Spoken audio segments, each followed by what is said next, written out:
So what's going on, guys, and welcome back to episode number 31 of our Portsmouth career mode. And we are going to kick off this episode with a game up against Burton Albion at Fratton Park, but it is going to be in the FA Cup. The only problem is, as you can see from our lineup, we are having some very big issues because fitness issues is obviously the main issue, but then we've got so many injuries as well, so we're having to push Odegaard out to the right, bring Barton into the middle because all four of our right wingers are all injured, and the other people that we'd like to play in midfield can't because they're not fit enough. So this is the team we're going to have to go with. I hope it's going to be good enough to try and beat Burton Albion, and we'll have to wait and see. Good ball through to Iheanacho. He's going to catch up with the ball. He's going to strike it with his left boot, and he puts the ball just past the post. And we've got to try and take that chance, especially when we're playing with a not so much our strongest squad.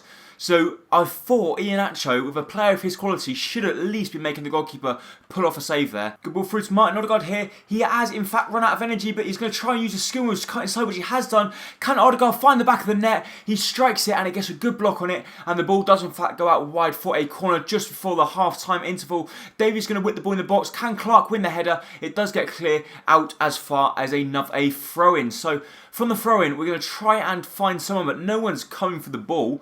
Onomar's got the ball here. Onomar through to Bergwijn. Bergwijn trying to take on his man here. He's going to keep on going. He's going to strike it from range. He does strike it, and it goes straight into the goalkeeper's arms. Good work wide to Bergwijn here. Bergwijn's going to cut inside. He's got no energy left, but he can surely strike it from range, and he does strike it, but the goalkeeper has a good save there. Even though it did go straight at him, it was quite challenging because he couldn't fumble it, otherwise there was Iheanacho challenging in on him. But Onomar's picked up the ball. But Onomar to Barton. Barton's going to try and find Bergwijn, but once again, another player that's just got no legs left. Lovely ball around the corner to Iheanacho here. He's through one-on-one with the goalkeeper. Iheanacho to wrap up the game. Can he find the back of the net? No, he can't. The goalkeeper does in fact make the save in the 83rd minute. He had no legs left, but I thought Iheanacho was going to find the back of the net, but unfortunately couldn't. But from the corner, the ball comes in. They do actually in fact get a little bit messy there, but they do get the ball clear. So, with just 5 minutes remaining, will we be going to yet another penalty shootout? So that's actually in fact it for the game. There is no extra time in the FA Cup, so it will be going to a replay, which is the worst possible case scenario for us. We had 12 shots, 5 on target, but couldn't find the back of the net, and mainly because we just have too many games in quick succession. So I'm really not sure what to do about the next game. Do I sim the next game? Because we've got the next game in about 3 days' time, and none of my players are going to be fit, so I'm going to have to think about this, and let's see what we're going to have to do. So as you can see down at the right hand side, we have actually got no money left whatsoever. We've got 91,000 euros left in the transfer budget, and we've got 1,000 in the wage budget, and we've got about 5 players that their contracts are going to be up very soon, and if we don't get new contracts from, they will be leaving. As you see, we tried offering contracts to all of them, but obviously because we haven't got the money, we cannot do it. So Fabian Torres is the main one. We cannot let this guy go. Barton, Webster, Watmore, Stevens and Paul Jones. What can we do to try and get money? So what we're going to have to do, we're going to have to go ahead and request some funds from the board.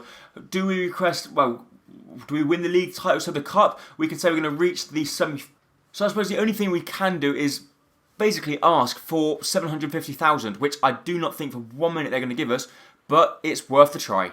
So what I've decided to do is sim this game here up against Bradford, which will be a very difficult game as it is currently in the semi-final of the Johnson Paint Trophy, because we have 2 games after this. We have one in the league, and then the other one we have in the quarter-final in the Carling Cup up against QPR. So that's going to be a massive game for us, and I think we could in fact get into semi-final, which hopefully could give us a little bit of money as well. So we're going to go ahead and sim this one against Bradford, and let's see if we can get a good result. I'm really hoping we can get into the next round. And we end up winning the game 2-0. A fantastic result for us. Manu Garcia and Villalibre picking up the goals. What a fantastic result that is. And I believe we are now in the final of the Johnson Paint Trophy. That is fantastic for us. So the board have in fact decided to give us 414,000, which we'll go ahead and accept. And will that help? Obviously it's going to help to offer some wages to a few people, but also don't forget, we need to build up 1.5 million by the end of the season to buy Iheanacho. Otherwise, we're going to lose our star striker and we're going to be left with nothing. So it is crucially important for us to have 1.5 million euros at the end of the season. So now as you can see here, we've got a game up against Southend, and then we've got a game up against QPR. So we're going to have to sim the one against Southend as well. So simming the game up against Southend will be another very difficult sim, but I really do hope our team can come out and win it. Let's wait and see. So thankfully we do in fact go ahead and win the game. So Barton and Benamar picking up the goals. Benamar in inspired form, and that is 2 sim games and we've won both of them, which is fantastic. So now we do have a very difficult game up against QPR, but thankfully we do in fact have our first team lineup. That is why I wanted to go ahead and sim quite a few games, them 2 games, because that way I now have my first team lineup available for me. So now, as you can see, we are going to be moving into our second game of the episode, which is going to be away from home up against QPR. So it's going to be a very difficult game. But how about this, guys? Making his debut for the club is going to be Pedroza, our right midfielder or right winger that we've recently brought out from our scout. Basically because he's the only fully fit right winger I have at the moment in time. Fabian Torres is not fully fit, or he's injured. Naismith is still injured. Larson has come back, but he's got a plaster next to his name. I don't want to risk him because last time I did that, he got a bigger injury and was out for 3 months. So now the last thing I want is for him to pick up an injury. So Pedroza will be making his debut in this game. Can he go ahead and put in a good shift for the club? I hope so. And if he does, he could be challenging for the #1 spot. Good chance, QPR. Phillips has got the ball here. He's going to try and find Tyson in the middle of the box. It does actually come to Charlie Austin instead of Tyson. Charlie Austin trying to take on his man, which he has done. He's going to cut inside. We've got to try and do our very best to play the ball to Tyson. Our goalkeeper makes fantastic save, and we get the ball clear. We get let off the line there with a fantastic save from our goalkeeper. Wow, that was lucky. Got a good chance of Bergwijn here on the edge of the box. Can he get it over the top of the wall and into the back of the net? Our free kick stats are just not good. He's the best player that we've got for taking free kicks, but unfortunately, I haven't scored one, I don't think. The referee's pointed to the penalty spot. You've seriously got to be kidding me. How on earth is this a penalty? Ben Davies jumps for the ball, Charlie Austin wins it above him, and the referee has pointed to the penalty spot. How? That is serious. Come on, EA, you can't be serious. How can you give a penalty for that? It's going to be Charlie Austin up against Shiplock. Charlie Austin's probably going to find the back of the net. He hits it straight down the middle, and we've got it all to do due to the referee being a complete dickhead and being with QPR. I can't really see how on earth that's a penalty. Good ball through to Josh Onomah here. He's going to try and finesse it into the near post. It comes to Iheanacho, and oh my god, Iheanacho. Hit the ball for God's sake. Now we've got a good chance from the free kick here. They have taken out our man from behind. It was Leroy Furt actually that took him out. And it is going to be Bergwijn. This is the type of range I like it from. Whip it around the wall into the back of the net. And he doesn't get enough curve on it. And with just 10 minutes remaining, Iheanacho missing an absolute sitter. I don't know whether there's going to be a way back now. The last chance now, Davies is on the ball, he's going to run down the wing. Can he try and create something for himself? He's going to whip the ball in the box, and we do in fact get a corner. So in the 90th minute, the last kick of the game, it is a corner. Our goalkeeper is up for the corner. Bergwijn to whip it in the box. It's a good ball.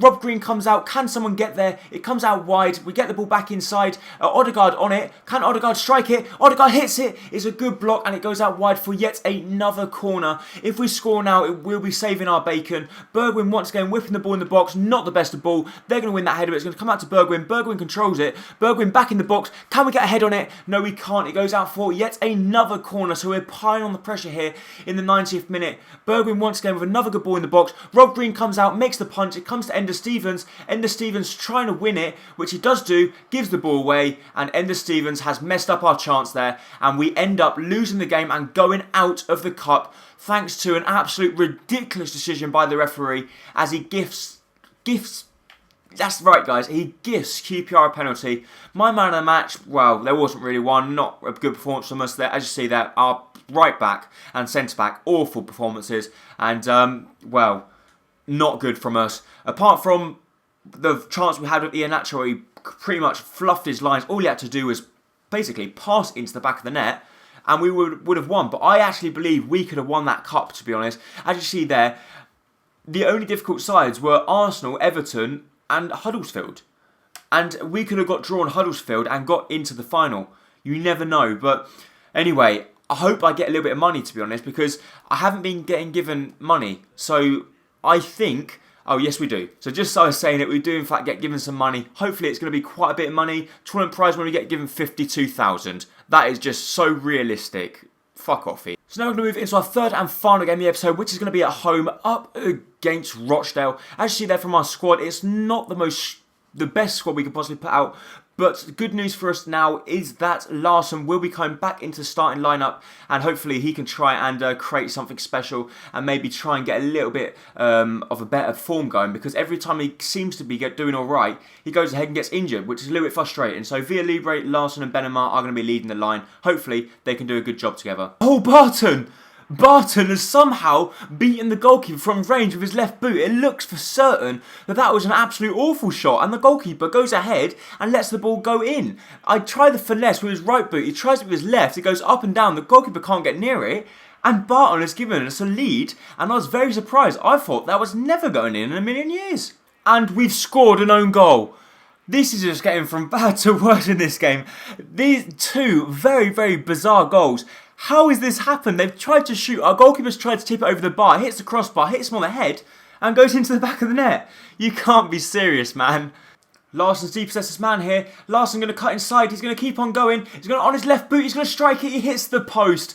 We do come so very close there to getting our noses back in front. And Larsson hits the close from a tight angle. But Barton's going to whip the ball in the box. It's going to come to Jeff. Jeff wins the header. It comes off the underside of the crossbar. And we've hit the post, and the crossbar, in quick succession. And it doesn't look like this is going to be our game. Good ball through to Barton. Barton's going to strike it. And he puts the ball just wide of the post. And now I think that is going to be it for the match. We are going to make some substitutions due to fitness reasons. But then, if you look on the bench, who do we bring on? There's no room whatsoever to do anything here. Chaplin loses the ball and the referee blows the final whistle. So we end up drawing the game 1-1. Two very, very bizarre goals. My man of the match goes to our goalkeeper. I did think he played very well on that one. But apart from that, we just lack that edge up top. But we didn't have many shots in this game either. Mainly due to because I'm going to have to start simming some more games, because especially when we're doing well in the cup competitions, we're just having no energy left for either the cup or the league. And I need to start simming games, otherwise we're not going to be able to get very far in anything. So that is actually going to be it for this episode. If you did enjoy it, please make sure to hit the like button down below, as it's going to be very, very much appreciated. And I really hope to see you next time very soon for the next episode of the Portsmouth Career Mode. Thank you. Bye-bye.